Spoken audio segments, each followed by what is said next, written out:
All right, let's talk about one of the greatest, most enduring mysteries of the 20th century. I'm talking, of course, about the disappearance of Amelia Earhart. What really happened on that final flight around the world? Well, we're going to dig into it. Okay, so, vanished over the Pacific. Let's just jump right into the thick of it, right? Picture this. It's July 2nd, 1937. Amelia Earhart and her navigator, Fred Noonan, are thousands of feet up, somewhere over this absolutely enormous, empty expanse of the Pacific Ocean. They are so close to the end of this incredibly tough leg of their journey. And then, this comes over the radio. A bit crackly, but it's her. We are on the line 157-337. We are running on line north and south.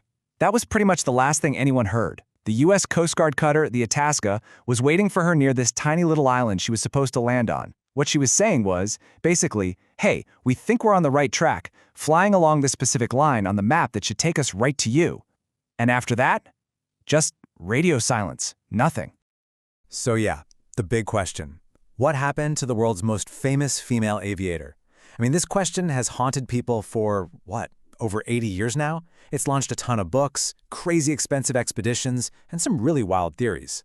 But before we get into all of that, to really get why we're still so obsessed with this, you gotta understand who Amelia Earhart was.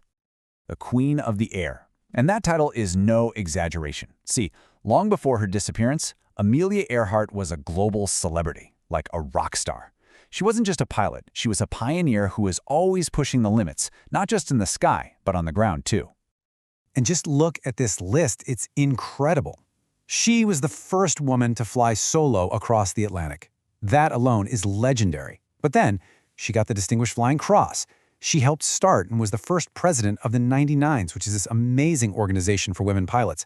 And between 1930 and 1935, she set 7 different women's speed and distance records.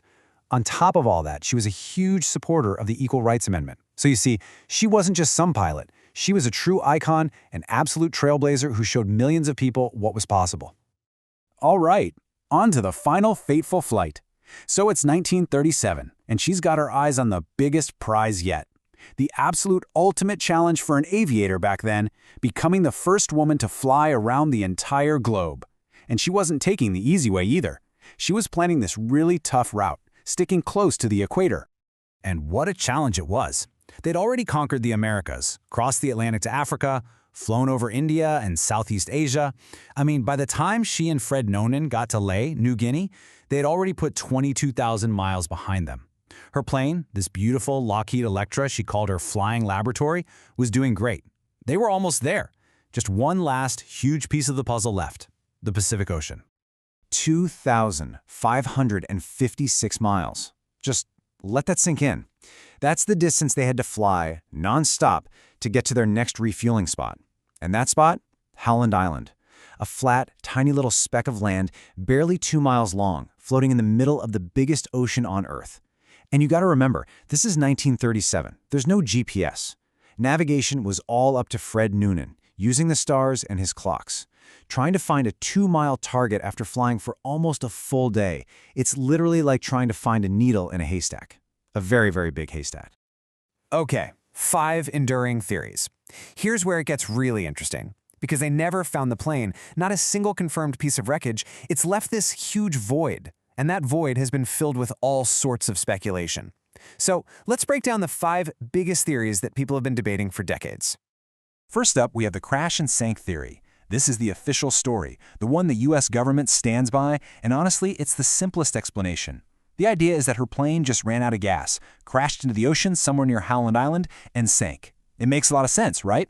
We know from our last radio calls that she was worried about fuel and she couldn't find the island. The communication was terrible, her navigation gear wasn't working perfectly. It's tragic, but it's probably the most likely scenario. They just missed their target and the ocean claimed the plane. But what if they didn't just crash and sink? That brings us to the castaway theory. This one suggests that they missed Howland, kept flying south, and managed to crash land on this other uninhabited island. At the time it was called Gardner Island, now it's Nikumaroro. The idea is that they survived the crash and lived as castaways for a while. This is the theory pushed really hard by a group called Tiger, and they believe she was actually sending out distress signals for days after the crash. And this is where things get really tricky. I mean, look at the evidence from Nikumaroro. People have found some really intriguing stuff there. Fragments of a jar that could have been her freckle cream, part of a woman's shoe, Even a partial skeleton was found way back in 1940. But, and this is a big but, none of it is a smoking gun. The jar is just circumstantial. Her own sister said the shoe was the wrong size. And that skeleton? It was originally identified as male, and even though that's been debated, it's still not conclusive. For every clue, there's a counterargument. It's so close, yet so far from being proven. Okay, now we're getting into the really cloak and dagger stuff. We have two related theories here, the Japanese capture theory and the secret spy mission theory. The core idea for both is that she ended up in territory controlled by Japan. The first version is that it was an accident. They got lost, landed in the wrong place, like the Marshall Islands, and were captured, eventually dying in captivity. But the other theory, well, that one's way more elaborate. It claims her entire flight was a cover, that she was secretly a spy for President Roosevelt, sent to take pictures of Japanese military bases. And there's this one really wild offshoot of the spy theory that you might have heard of. It claims she didn't die at all, but was rescued, brought back to the US in 1945, and then lived out her life under a new name, Irene Bolam. The thing is, this has been totally debunked. Irene Bolam herself successfully sued the author who came up with it, calling it a poorly documented hoax. Forensic experts even compared photos. Nope, not the same person. Fun story, but not true. Then there's the New Britain theory. This one's not as well known, but the idea is that something went wrong, maybe engine trouble, and she actually turned the plane around. Instead of pushing onto Howland, she tried to make it back to an airfield in Papua New Guinea, but crashed in the jungle. It's based on this report from some Australian soldiers in 1945 who said they found plane wreckage with a serial number that matched her Electra. The big problem with this theory? Her last radio calls put her right near Howland Island, which is hundreds and hundreds of miles away from New Britain. The geography just doesn't add up. So when you lay it all out, where do most of the experts land? Well, this gives you a pretty good idea. The crash and sank theory has the most support by far. The castaway theory, it's got some traction, it's intriguing, and the capture and spy theories, well, they're pretty low on the scale of probability. As much as we love a good conspiracy, most historians still lean toward the simplest, most logical explanation. She was lost to the sea. An unsolved legacy. And that's really what it comes down to, isn't it?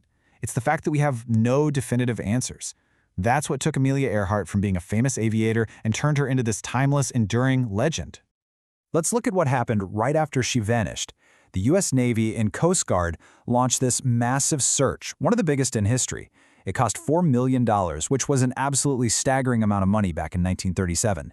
They covered 250,000 square miles of ocean, and they found nothing, not a single trace.